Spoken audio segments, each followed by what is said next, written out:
عقل، شعور اور دانش ملتی ہے۔ نحمدہ و نصلی علی رسولہ الکریم، اما بعد فاعوذ باللہ من الشیطان الرجیم، بسم اللہ الرحمن الرحیم۔ قال اللہ تبارک و تعالی فی القرآن المجید والفرقان الحمید، واما بنعمت ربک فحدث۔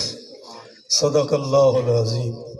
ببرکت ان اللہ و ملائکتہ یصلون علی النبی، یا ایہا الذین آمنوا صلوا علیہ وسلموا تسلیما۔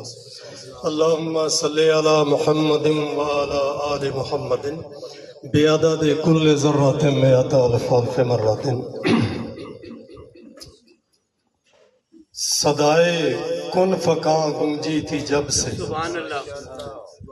صدائے کن فکاں گونجی تھی جب سے، ثنائے مصطفیٰ جاری ہے تب سے۔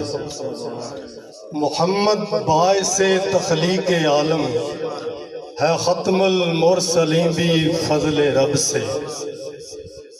عیاں ہے روز روشن کی طرح یہ، مکرم ہے وہی حسب و نسب سے۔ اور گلوں نے تازگی عنبر نے خوشبو ہے پائی آپ کے رخسار و لب سے۔ گلوں نے تازگی عنبر نے خوشبو ہے پائی آپ کے رخسار و لب سے۔ نہ دیکھے چاند چہرے پھر کسی نے، زیارت کی رخ انور کی جب سے۔ صدائے کن فکاں گونجی تھی جب سے، ثنائے مصطفیٰ جاری ہے تب سے۔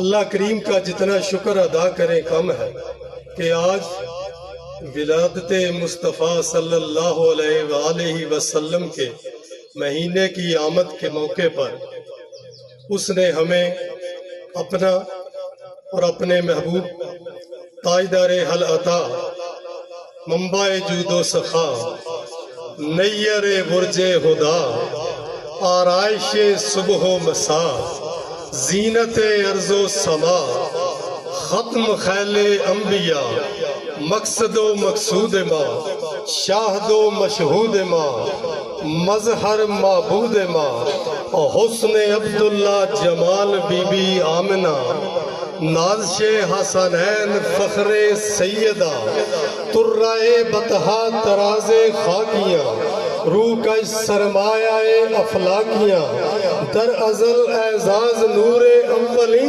طاقت توقیع ختم المرسلین، حضور شمس الدہا بدر الدجا صدر الولا نور الہدا، جناب محمد مصطفیٰ صلی اللہ علیہ وسلم کی یاد میں چند لمحے بیٹھنے کی توفیق عطا فرمائی۔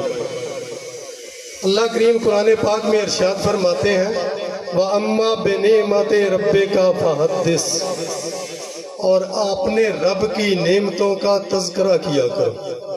یہ اللہ کریم کا حکم ہے قرآن پاک میں کہ اپنے رب کی نعمتوں کا تذکرہ کیا کرو۔ اللہ کریم نے ہمیں کتنی نعمتیں عطا کی ہیں، اس کا جواب اللہ پاک نے خود فرما دیا وَإِن تَعُدُّوا نِعْمَتَ اللَّهِ لَا تُحْصُوهَا، اگر میری نعمتوں کا شمار کرنا چاہو گے تو نہیں کر سکتے۔ اور کہیں اللہ پاک نے قرآن پاک میں ارشاد فرمایا فَبِأَيِّ آلَاءِ رَبِّكُمَا تُكَذِّبَانِ، اور اس کی کس کس نعمتوں کا تذکرہ کرو گے۔ تو جہاں اللہ کریم نے بے شمار ان گنت نعمتیں عطا کی ہیں، ان میں سب سے بڑی نعمت کون سی ہے؟ ان نعمتوں کا کہ جن کے بارے میں اللہ کریم نے ارشاد فرمایا وَإِن تُعُدُّوا نِعْمَتَ اللَّهِ لَا تُحْصُوهَا، تم میری نعمتوں کا شمار نہیں کر سکتے۔